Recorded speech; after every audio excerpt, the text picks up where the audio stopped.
In order to make the most of the sewing patterns in your collection, it's a good idea to review them from time to time and consider styling tweaks that can modernize or refresh them, especially if you have achieved a particularly good fit. All you need is a little creativity and some basic pattern making skills. I'm Alexandra Morgan from In-House Patterns and In-House Pattern Studio. I teach pattern making and fitting to people who love to sew. This week, I'm sharing a little styling tweak that I'm making to the Bella sewing pattern. My plan is to remove the pleats from the front and back of the pattern. I think this small styling change will make this top a little bit more versatile. You might think that this is just a matter of leaving the pleats unstitched. But in fact, there is a much more effective way that will also increase your pattern intelligence. Allow me to show you. So we're going to start with the back pattern piece because it is the most simple part of this process. And what we're going to do is simply eliminate the pleats at the back by basically closing the pleats. So the way this particular pattern was developed is what I've done is I've created some extra flare in the back in order for me to be able to allow there to be some pleat volume. Now you're going to recognize this sort of triangular shape as the dart ends of a double darted back sloper or basic block. And you're going to see in a minute that that's basically what it's going to end up looking like. So our first step is going to be to find the midpoint of our pleat volume. So I've already sort of outlined this ever so lightly in pencil here just to make things go a bit more quickly. So you're going to find the center of your pleat volume on each of these sections. So you'll remember that this is about waist level, this is about high hip level, and this is the hem, but the full hip area is kind of right here. And I'm going to simply join all of those dots, and I'm going to extend it all the way up to the yoke seam line. Now I'm going to create a pivot point here when I slash that. And I'm going to do the same thing on this particular slash line. I'm going to create a pivot point right here. And the next thing I'm going to do is simply slash up these lines. So you'll see here that I've got these slash lines slashed all the way up to the yoke seam line. And now what I'm simply going to do is I'm going to close the pleats. So I'm going to use this hem area here and I'm going to overlap these sections until the pleat stitch lines are stacked on top of each other. Now, if you found that after fitting you needed more volume here at the high hip, what you might want to do is make sure that that is stacked instead, and then you'll have a little bit extra volume at the bottom possibly. You want to make sure that you're accommodating the measurements that you need. So just be aware of that. It's important that you don't close it all the way at the waistline here because you can see how much you're going to end up losing and in terms of your hip girth and your hem girth. So be kind of aware of where you are adding or where you are losing measurement when you are closing this particular area of the pleat. Now it's important that your pattern remain flat when you do this. So make sure that you are smoothing things out and you've got a proper pivot point here that is released at the seam allowance. Now once I've got this one closed, I can then simply do the same thing to the second pleat. So now that we have eliminated the pleat, we can then draw in our balance lines, which will be more accurate now that we have removed it. Sometimes initially when you're doing the guesswork about where the balance lines are, they may end up being a little bit skewed. Don't be overly concerned about it because you have the opportunity now to refine your pattern. So I know that when my bottom here is closed, I basically have no styling left in the pattern down here. So what I'm going to do is just draw a straight line perpendicular to center back in order to get my waistline position. And you're going to notice that maybe your old notch doesn't work perfectly anymore. It's okay. You can actually change change it if you need to. So at this point, since you are basically redesigning the pattern, you have a lot of power to change the things that you need to in order to create a precise pattern. I'm going to do the same thing here at the hip level. Now you know what your waist to hip measurement is, so all you need to do is once you've got the waistline position, you'll just simply mark it. And I have a 10-inch waist to hip measurement, so I've just marked that there. And I'm just going to draw a straight line here as well, perpendicular to the center back. So this is another example of where maybe your old notches don't work anymore. It's okay. You are the designer now, so you can kind of realign them if you need to. So that is my waist, hip, and if you want to put your high hip in, I usually just mark it about halfway between the waist and hip. I find that's the easiest one to kind of determine, and it's usually at about the right spot or very close to it. So absolute precision isn't absolutely necessary here. You want to be in the ballpark of a ½ inch higher or lower than maybe that area, because you will have to accommodate your measurement no matter what. So once I have that, I have the information I need to actually move on to the front. Okay, so you're going to see here that I have done exactly the same thing as I showed you on the back. I found the midpoint between each of these pleats, and I've drawn a line that extends up to the bust level this time. So all I've done is extended the bust level a little bit over. Bust level is perpendicular to center front. And then I've created slash lines that go up into this area of the pattern, which is the gathering that is going to be gathered into the yoke at the top of the garment here. So you'll want to make sure that these lines are just somewhere between these notches. I happen to make them perpendicular to the seam line and joining with these little pivot points here. So your pivot points in this front example is going to be at the bust level. So once you have those slash lines drawn in, you're simply going to close up your pleats exactly like we did at the back. So I'm just going to kind of extend this over so that the stitching lines are overlapping. And you can see here that the hemline area here overlaps first and it meets first. So we're going to start there. There is a little gap here, but that's okay to have a little bit of extra ease there. And I'm just going to secure that pleat in place. Now you are going to notice that your pattern will open up on this top area where the gathering is.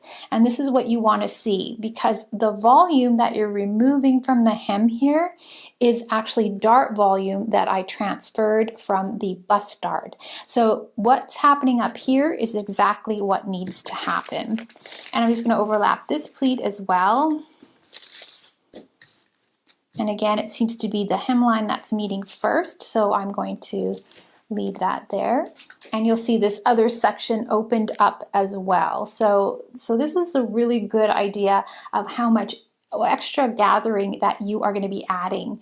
So it's a really good idea to consider how much gathering has to go into the smaller section that belongs to the yoke. So think about your fabric and its drapeability and its thickness, because if you have too much gathering here, you might end up with some poofiness that you don't want. So you're going to want to go for like a lighter, softer weight fabric that will drape nicely if you're going to have this much gathering.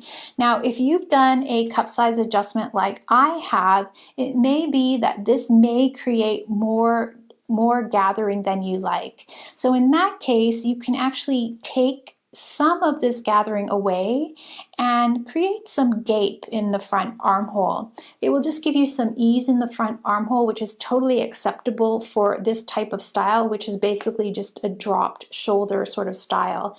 Having a little gape here is better than having too much easing or gathering here at the yoke seam. So what I'm going to do is I'm going to slash from the side seam here, just along that line that you had created for your bust line, and I'm just going to pivot from this point here. So I'm going to transfer this extra volume here to the armhole. You only want to do about a ½ inch, so just try to control the amount that you are adding here. So what I've simply done here is slashed and created that pivot point here, and you'll see here that I can now close some of this extra gathering that I had created here and put a little bit into the front armhole. Like I said, about a 1/2 inch, maybe 5/8 is kind of the maximum that you want to do here, but by all means it could just be different for you, so experiment a little bit. I'd start with 1/2 inch, and you can see that that 1/2 inch actually closes this excess by exactly that amount. So for me that seemed to have worked out. I'll just close this amount here, and you can see here now that I've only added 1/2 inch extra gathering here. Now all you need to do is have some paper underneath so that you can secure all of that in place. Okay, so now we have completed closing the darts. We just have to true things up a little bit in terms of making sure that our seam lines are kind of all working as we go. Always kind of true up the seam lines first, and then once you have that, you can go in and do the cut lines. And I can see here, this is probably going to be something like this. The seam allowance here in this case is 1/2 inch, so I'm just going to add that there.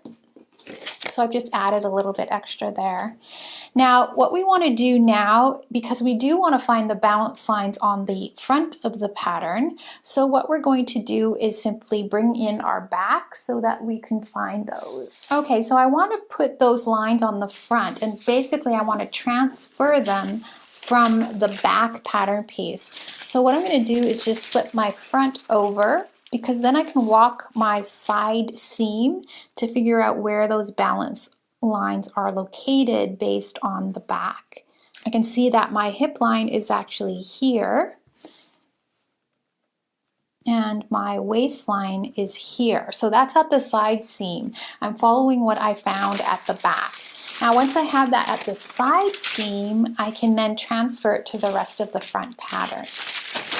Now because I've taken out that volume here and that the dart fitting or the bust fitting is all located kind of above the bust line here or above the waistline, I'm going to simply just draw in my waistline position here, matching what I found at the back there, and I'm going to just draw a perpendicular line from the center front. So I'm going to relocate my notch here. And then I can see here, this is where my hip line is based on the back. So I'm going to simply draw a perpendicular line from the center front and create that as my hip line. So I've just put new notches in. My armhole notch or the base of the armhole notch will remain the same there. So let's just highlight those. Now there's always a little bit of truing up to do by all means when you kind of change the dynamics of what's happening with the pattern. So because we're using kind of a straight line here, we can draw a parallel line approximately from the hip line, because we know that this is the balance of the new balance of the garment, which of course you will have to test. So I always suggest that you create a sample after you've done any sort of styling changes. It could just be either a wearable sample or a quick sample, just so that you can do a quick test to see how things are looking. So this is the new hemline here. And you can then follow that up with the hem allowance, which on this pattern is 5/8 of an inch, because I have a double turn 1/4 inch hem here. And I just have the construction technique for the facing, which I've got this little cutaway here, which you don't necessarily have to have. If your fabric is really finicky, it's probably better that you do just extend that 5/8 all the way over. This again is the construction technique that you use in the fashion industry to make sure that you don't have to do any trimming of your sample as you're stitching it. Now we're just going to quickly go to the back one more time, because we want to kind of clear up what's happening at the back hem as well. Now, since I've straightened out my front hemline area here, I want to see how that corresponds with what's happening at the back. And you can actually decide what you want to do here, because there is some curvature, as you can see, in the back hem. So all I'm going to do here is line up my side seam lines, stack them up. I can see here I forgot to draw in my high hip line, but again, same thing. This actually looks like a nice flowing line. So what's going to happen here is your back hem is going to be actually slightly dipped, which is absolutely okay. As long as you've got a nice smooth flowing line here, that's all that matters. Now you can definitely clean this up. This still looks like a pretty good line. It's ever so slight curve, and you can just kind of simply clean up that cut line of the hem allowance here. Now, one of the things that I like to do to change up the styling a little bit more as well is I like to create a shirt tail style hem on a blouse that doesn't really have much styling below. So it kind of gives it some style if you want to wear it untucked, and still allows you to tuck it in if you want to. Now, if you want to create a shirt tail hem, it's really easy to do. All you need to do is basically decide the shape of the shirt tail hem that you want. I like to have the side seams be at about hip level, and then I simply will redraw a really nice little shape here that will go in sort of an S-shaped curve. So simply just drawing in the style line that you want to achieve. And once you have the style line, you want to mimic that on the other side. So what you can do is take your front pattern and simply flip it over, put your side seams together, and copy that shape. So then you'll have like similar styling. Now you're going to notice here that there's a little bit more length at the center back here than there is at the center front, and that is absolutely okay for a shirt tail hem. Now from here, of course, since you put your seam line in or your hem line in, you can then of course put your cut line in. And yes, these are kind of heavy markers, so difficult to work with. I'm used to working much finer. And the same thing on the other side. So just adding in your hem allowance that you need in order to create whatever type of hem you want. I've got, for a shirt tail hem, I usually pick 5/8 of an inch, and it ends up being a double turn 1/4 inch hem by the end of it. And you can see here we've got a nice little shirt tail hem, which you can, design however you want. It is good if the curve kind of covers most of the buttocks at the back here. So you'll see how I stopped it at this outer pleat. And here, since I'm mimicking what I've done here, it should look pretty good together. It should kind of work together really well. Again, they must be the same distance so that your side seams are the same length. Now there's one more thing that you can do as well if you choose. But if you want to add some gathering, what you can do is simply extend this center back area. And I don't have quite enough paper here, but I think I did it on mine about, was it 1 3/4 of an inch extending out. So I'm just extending the back yoke seam line by 1 3/4. And then you can either add that entire 1 3/4 all the way down to the hemline, or you can keep all the gathers at the upper back here and create a kind of a wedge kind of style. So you're not adding very much to the hem. So that's up to you what you decide to do. In my sample, I added the same amount all the way down. So I did 1 3/4, which I'm not showing you here. I don't have enough paper to show you, but in essence, you're just creating more volume at the back. Now you are going to need a notch so that you know where to gather it to. So if you're doing 2 times the amount, your notch is going to be about the same distance. So 1 3/4 on either side of the center line is going to give you the amount of gathers that you want to have. And of course, just making sure that you have seam allowance as well. Now here, this is going to end up being center back on fold. Now I like to make sure that I keep a record of where the original center back is, because when I go to design with this pattern again, I know where it is, so if I want to remove that gathers, I have that information available to me. There are definitely other styling changes that you could make. You could raise the front neck drop to shorten the collar, change the collar width or shape, or simply remove the collar entirely. These are all ways that you can tweak the style to modernize and refresh it. If you're following along with this video series, I hope you'll join in on the conversation in the In-House Pattern Studio private Facebook group. You can ask questions and share your progress with others who are doing the same. I'd love to see your pattern tweaking ideas for the pattern that you're working on. I'll see you inside.